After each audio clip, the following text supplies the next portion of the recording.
Hi, I'm Jack. Welcome back. Another video about the MPC One. Today we're talking about samples and why you should not respect them.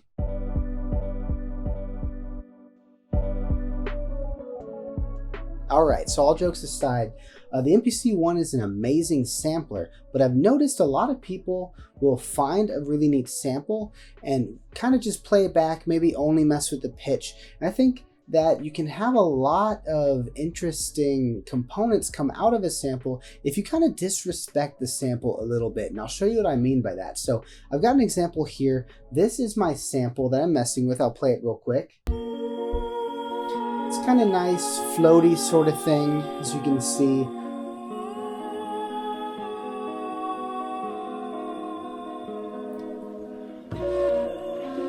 Little flutes and a little bit singing later on. I think a really nice sample.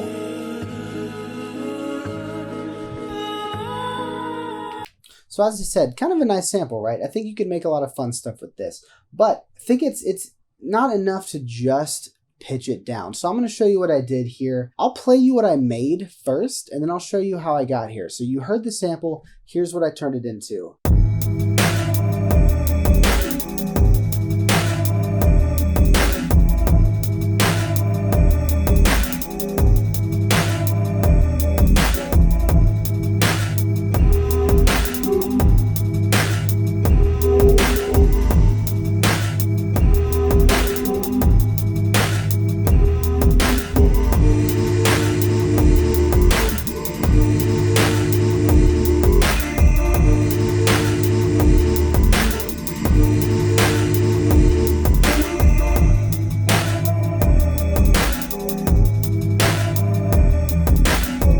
Alright, so let me show you what I did to this sample. So, first things first, you need to chop it up. So you're going to go to your sample edit. You're going to go over to chop. You see there's a whole different section here. Go to chop. What I did is I just did manual, and you don't have to. You know the BPM.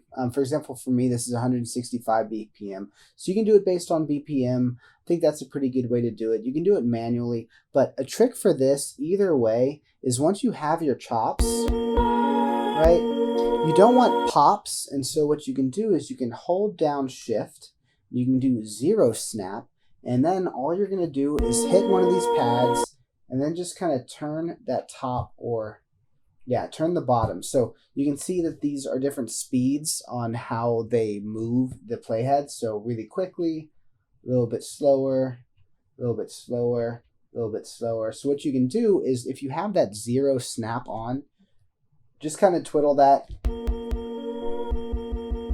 You can see the pop is gone.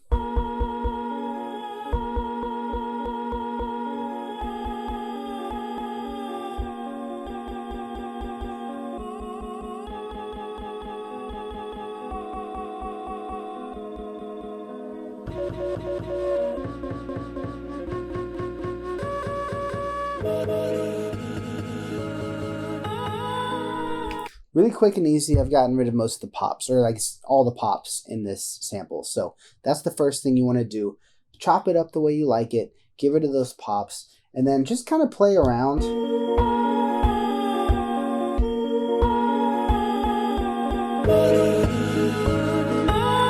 Get an idea of what you like. But before you even do that, there's something else you can do, and that's just really screw up the sample. So what I did is I changed it to 6 semitones down. I actually did that later on. I applied a drum loop to it, and then I did a master semi-drop, which made the drums sound a little bit more unique as well. You can do that before or after. I think that's pretty neat. If you start with the sample and you've applied some drums, play with that master. Really, any project you have, turn that master knob, and you might find some really unique things come out of what you're making. But if that's not what you want to do, you can always go to the samples page. You can change the semi and fine tune there. Another good option. So you can see, just like everybody, I pitched my sample down, but I didn't stop there. If we listen now, pretty unique, but I like to kind of do some skips or hit the button a few times, and I think that can start sounding a little boring if it sounds the same every time. For example, listen to this.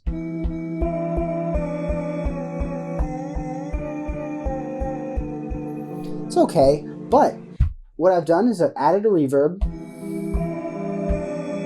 just for a little bit of that airiness, that space to it. I've added the pumper. Pretty weak, but especially there you can kind of hear it pump a little bit at the end there. I've added the air distortion. You can see that kind of brings the pumper out a little bit more. And here the air talk box really messes with it. And if we look at that talk box, what I have is I have an LFO.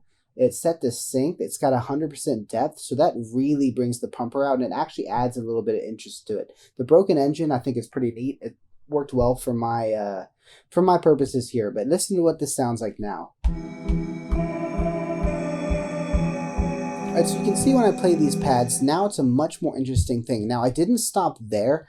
I wanted things to sound different as the song played, and that's going to do some of that. So you can see it's more interesting now if I repeat the pads.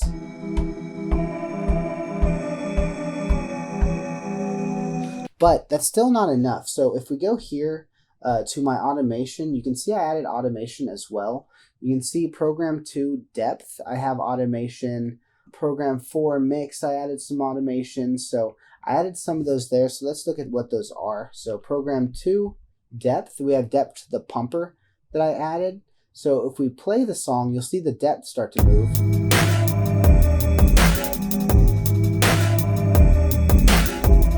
And you can hear it in the song. So when this goes up to 23, I want you to pay attention to how much the sample wavers.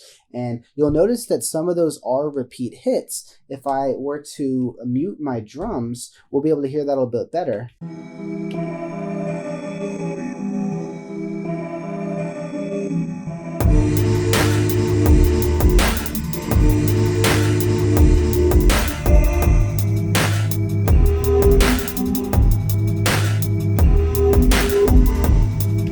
Right, a lot more interest there. Now, I also added program 4 the mix. So let's look at what we did there. So program 4, that's the talk box. Whoops.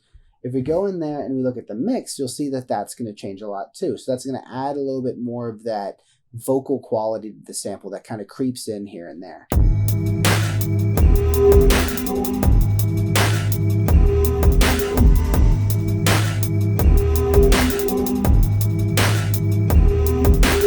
So you can see kind of from where I place these that it's kind of where you would hit the pad again.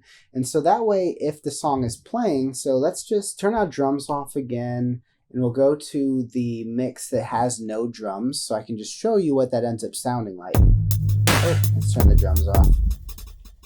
There we go. All right, so check this out.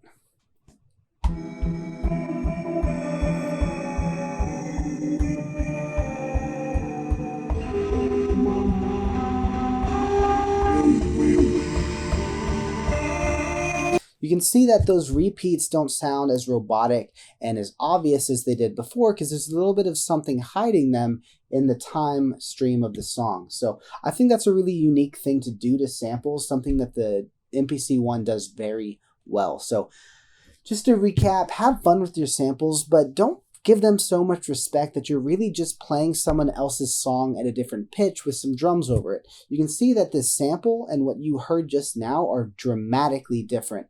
And I think that's something to be celebrated about the MPC One, right?